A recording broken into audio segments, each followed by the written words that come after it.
مې یو ځای کې عجیبه غونته ډاکټر و اکثر به په کرسۍ کې اوچت ناست د خپو په سر و یو بورډ یې لګولی خو د خپل دوکان په ور و نښه مې 2 ځل پیل خو ډیبرو کې برابر و حاجي صاحب او امیر صاحب نیا صاحب ډاکټر لال بهادر و پرهیز کې ورسره صرف د مالګې ترکاري و او په سټور کې ورسره ټوله د نارې دوایي وه 15 ځله پیل شوی و د کلي پر امری کې مازغه یې سلامت الله صحیح و په پوپړی کې الټو ته یې الټو وې ښه قابل و انګریزی کې 90 یې 19 یې پېژنده په ریاضی کې کوشش یې ډېر زیات کړی و د حکومت په نوکرۍ کې میلاو چې ورته نه شوه ډاکټري یې کړی اختیار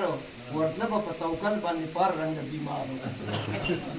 دوکان ته چې په خپه ور اړوله کوم بیمار و سرنج ورسره ډک په و په لاسو کې تیار و سلام نه به یې مخکې په ولاړه تر ایسار و کرسۍ ته کېناستو ته به یې پرېنښود و خوار و مړ دې خوا که مړ سم که خو خطا به یې تېوار و اول به یې بغیر ثبوته وکړه ورته ستنه بیا وروسته د تکلیف به یې ترې وکړه د پوښتنه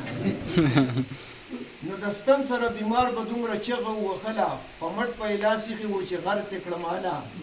بغیر نیټې دې مړ کړم درله رالمه په خپله د ده به داسې ستن وه په هډوکې ودرېدله سړي باندې دنیا به یې چاپېره تاووله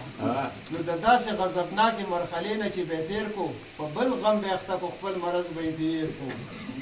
نو یو ځل یو بیمار له بلډ پرېشر چک کولو لاسونه یې قابل نه وو د پټې تاوېدلو نو ډاکټر صاحب قیران شو ورته فکر واغستلو چې څه ورسره وکړم څه په بند یې نه پوهېدلو آخر د خپل زري نقل نه کار یې واغستلو چې پټه د بلډ پرېشر یې پرې تاو کړه د مرۍ نه او یو څو پرشه چې یې ورکړه سا یې وایسته دا بیا نو مرۍ وه او که ملا وه خېټه سر که خوږېدو به زیړې وه او که ته به په څو کسو ټوخېدو به پنډال یې پینډال ته وي هر چال یې ورکوو به پر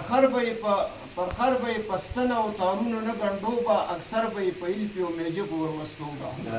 پټۍ به یې په زخم د شریشو لګوله انګاره نوې تجربه به یې کوله خو 500 ته یې 60 وي لږ شان شاټ یې کمپیوټر و حاجي صاحب او امیر صاحب نیا صاحب ډاکټر